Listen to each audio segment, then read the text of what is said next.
Olá, sejam muito bem-vindos. Eu sou Jonatas Rosa e esse é o Porquê Sem Filtro. Hoje a gente vai falar sobre o Dia da Mulher Negra Latino-Americana e Caribenha. Para falar sobre esse tema tão importante, esse dia tão importante, a gente está aqui com a Drica Martin, que é presidente da CUFA Sorocaba, a Central Única das Favelas, e também militante do Movimento Negro.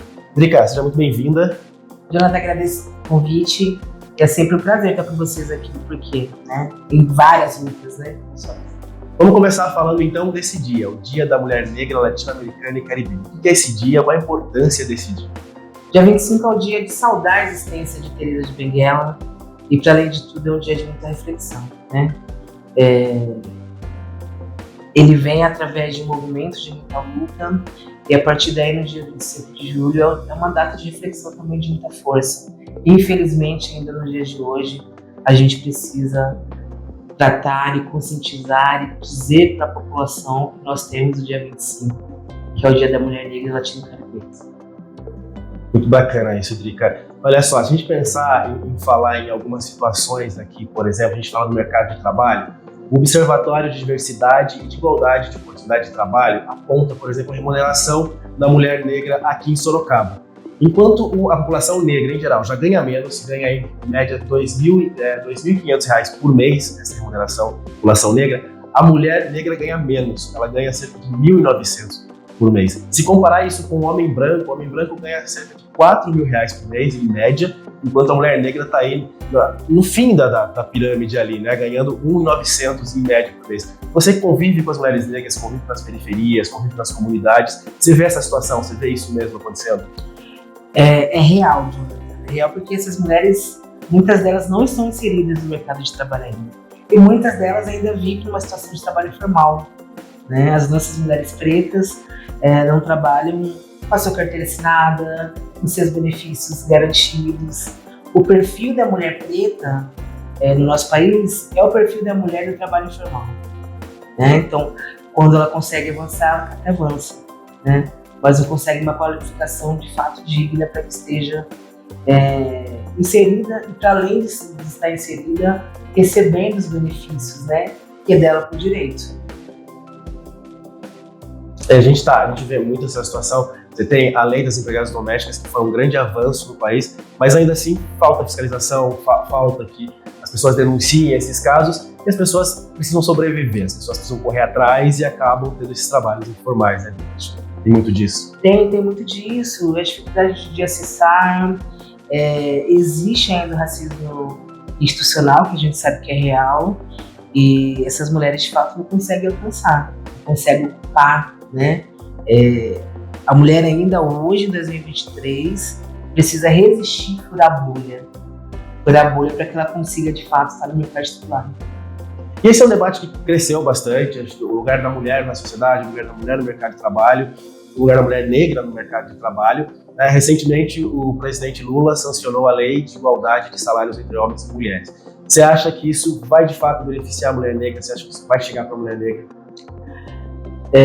Eu torço para que sim, mas eu não identifico que isso aconteça a curto prazo, né? A gente vive num país ainda que tem dificuldade de plantar a lei de cotas, tem dificuldade de plantar e fazer valer a lei 10.639. Então, acredito que isso possa acontecer, mas no futuro bem distante.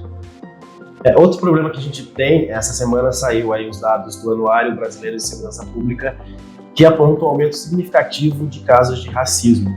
Para você ter uma ideia, em 2021 foram registrados 1.400 casos, em 2022, 2.400 casos.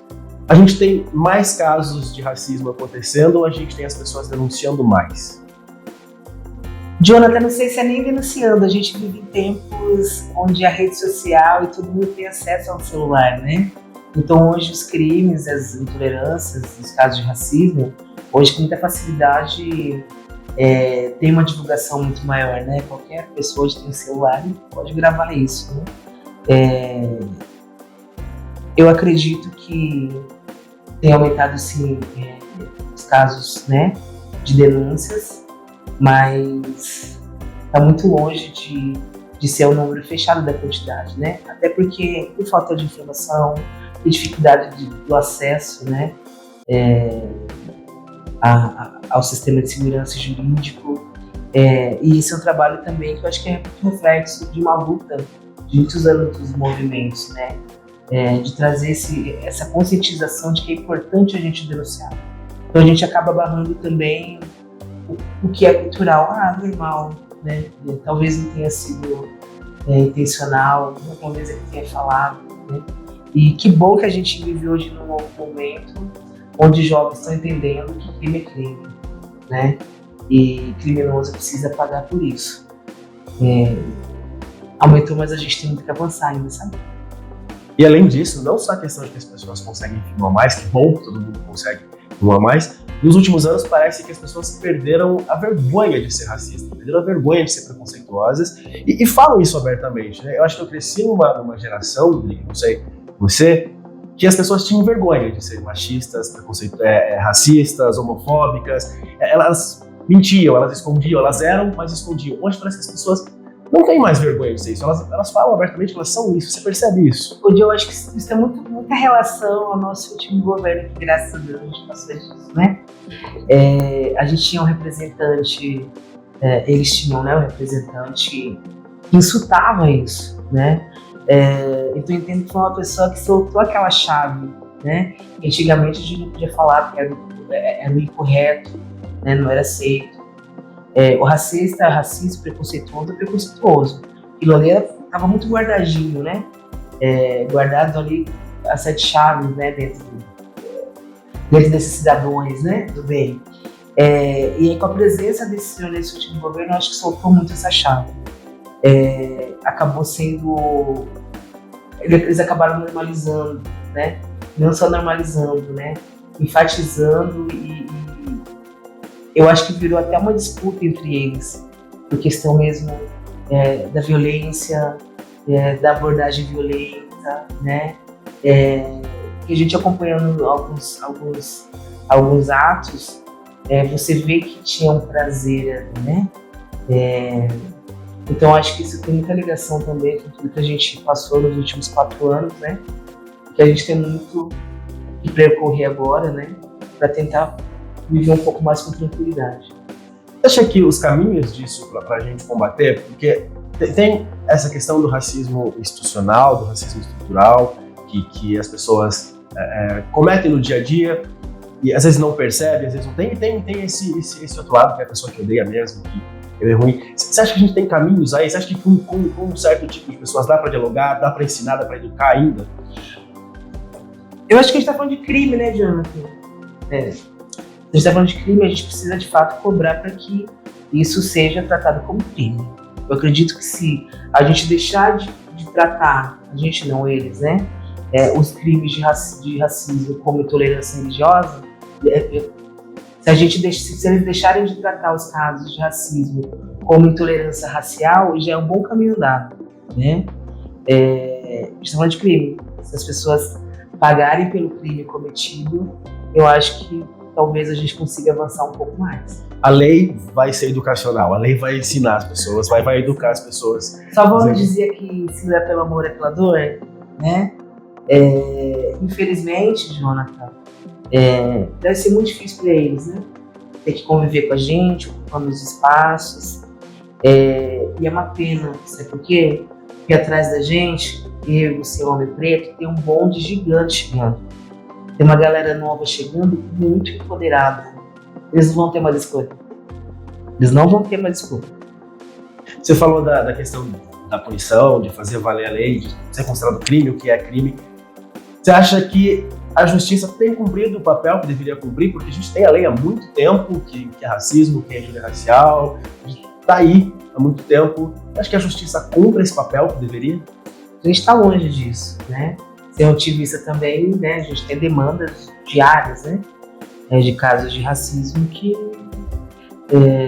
não são tratados como deveria, né? Eu acho que a repartição não está estruturada e preparada, os funcionários não estão preparados para lidar e para acolher uma pessoa, né? Em casos de racismo, e ter um interesse também, né? A pessoa precisa querer entender e querer tocar da forma que deveria, né? Eu acho que quando de fato as coisas começarem a acontecer, vai mudar inclusive o acolhimento dessas pessoas que nos atendem para encaminhar esses casos de racismo. Não é só a lei, né? Você bota a lei no papel, se você não dá estrutura, se você não forma as pessoas que têm que atender isso, acolher, você continua na mesma, né? Porque vai depender de pessoas para abrir um boletim de ocorrência, vai depender de pessoas para dar o encaminhamento naquela denúncia. Acho que a gente fica nesse meio aí. Né? Sim, porque não tem fiscalização. Como você garante que, de fato, quem está ali, né? Quem está ali para fazer valer a lei, né? Quem está ali que recebe para isso, né? Vai fazer a lei valer, né? Uma das coisas que machuca muita gente, casos de racismo explícito, você chega no DP, eles encaminham como injúria racial. Absurdo, né? Não é injúria racial. É um caso explícito de racismo. Mesmo hoje, com essa facilidade que a gente tem, de casos gravados, né? De alguns casos a população mesmo entendendo o que está acontecendo ali, tomando a frente disso. Eu acho que é muito bacana esses relatos também, Jonathan, porque a gente sempre diz que a luta contra o racismo é de todos nós, né? Do preto, do branco, do japonês, né? E que bom que hoje pessoas brancas também estão entendendo que precisam entrar nessa luta. Porque às vezes eles acabam até ouvindo uma pessoa branca, mas não nos ouvem, né? Então acho que hoje, nos tempos de hoje, isso é muito positivo, né? E que não pode ser aceito por nós, né? Até porque a gente fala de propriedade, de representatividade. Nunca uma pessoa branca vai entender o que é a nossa dor. Jamais, né? Mas é muito bom ter eles como parceiro nesse confronto, né? Contra a intolerância racial. E agora, Drica, a gente está aqui de novo, a gente já conversou outras vezes, a gente já teve em outros momentos fazendo matérias, falando da CUFA, falando de ações sociais. E mais uma vez a gente está falando da questão negra do ponto de vista negativo, a gente está falando das dificuldades, falando da falta de oportunidade, falando do preconceito. Você consegue ver avanço nos últimos anos? A gente avançou em alguma coisa? Onde a gente está? Avançamos, né, Jonathan? A gente tem um ministro preto retinto, né, do Ministério de Direitos Humanos. Isso é histórico, né? Isso é um avanço também. Que é de fato uma pessoa que fala por nós, né? Que entende a nossa demanda real. Então teve avanço. A gente vê mais os nossos em repartições públicas, a gente vê mais os nossos na frente da TV, né? Coisa que há algum tempo a gente não vê mais, né? A gente teve um mínimo avanço, né? Mas a gente tem uma caminhada muito longa para percorrer ainda. Exatamente porque a gente está conseguindo furar a bolha, né? Um pouco mais a gente está furando a bolha, né? Mas também a gente está identificando que a gente está furando a bolha, mas está conseguindo permanecer dentro do sistema, né? Isso é preocupante. A gente precisa dialogar muito nisso, né? Como que os nossos irmãos vão furar a bolha e permanecer dentro do sistema, né? Você trabalhar dentro de espaço, né? Você sofre diversos, para além do preconceito, do boicote, né? A dificuldade de acessar. Então acho que essa é uma outra luta que a gente está passando a guerrear agora, né? De furar a bolha, mas permanecer dentro do sistema. A gente começa a ocupar outros espaços, se criam outros problemas, outras situações. Né? Que até alguns anos atrás a gente precisa furar a bolha. Furar a bolha, não se meter a se articular. Mas agora é permanência. Como que a gente vai se preparar para isso, né? Como que a gente vai se munir para isso, né? Isso é importante a gente pensar coletivamente. E aí, quais são os caminhos para a gente avançar mais? O que você enxerga de caminhos? O que você acha que precisa fazer? O que a gente está pecando em fazer? O que a gente precisa fazer mais? Eu acho que é dialogar mais, né? Nos unirmos mesmo, né? Isso já acontece muito entre a gente, né? Mas estreitar estratégias às vezes, sabe? A gente é um povo tão genuíno, tão inteligente. Nós somos mais da metade do nosso país, né?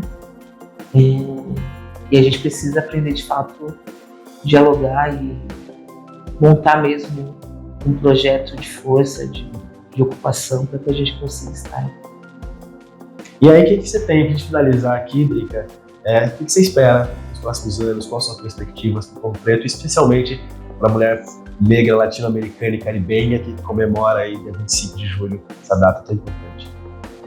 Para além de igualdade de direitos, respeito, né? A gente está falando de uma população que é mais da metade do país. A gente está falando de uma população que ainda se encontra nas favelas, nos morros, nas trincheiras. Resultado, né, de um movimento de mais de 130 anos atrás, né, e que a gente ainda continua nessa condição de vulnerabilidade, que é estratégico, né? Costumo sempre dizer, Joana, a miséria é um projeto político. E a dificuldade de acesso também né? Eles fecham, eles dificultam o nosso acesso, né? E é um projeto político também. E quando a gente fala do povo preto, a gente fala de um povo que carrega esse povo nas costas. A gente fala do povo que acorda de madrugada para que a gente acorde e tenha o seu pão pronto, o seu leite pronto, o metrô vai estar limpo, o ônibus vai estar limpo.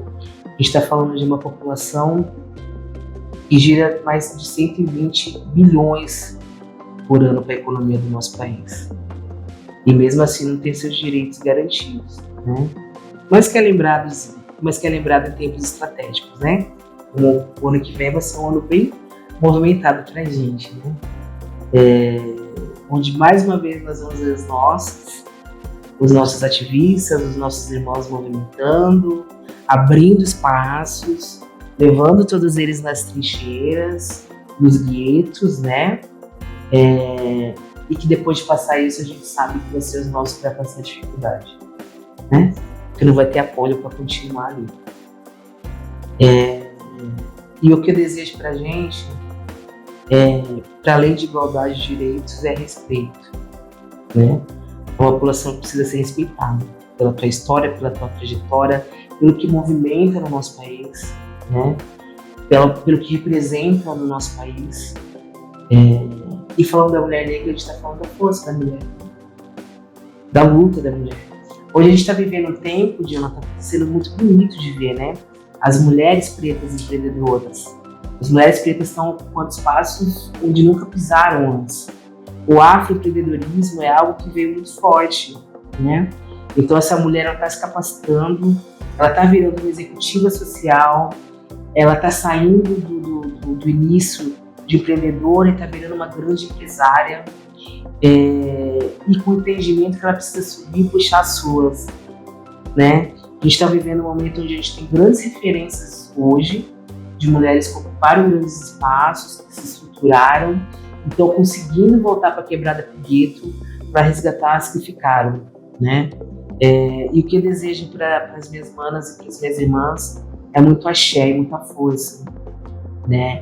Que a gente ainda vai ocupar muitos espaços e vai fazer muita revolução.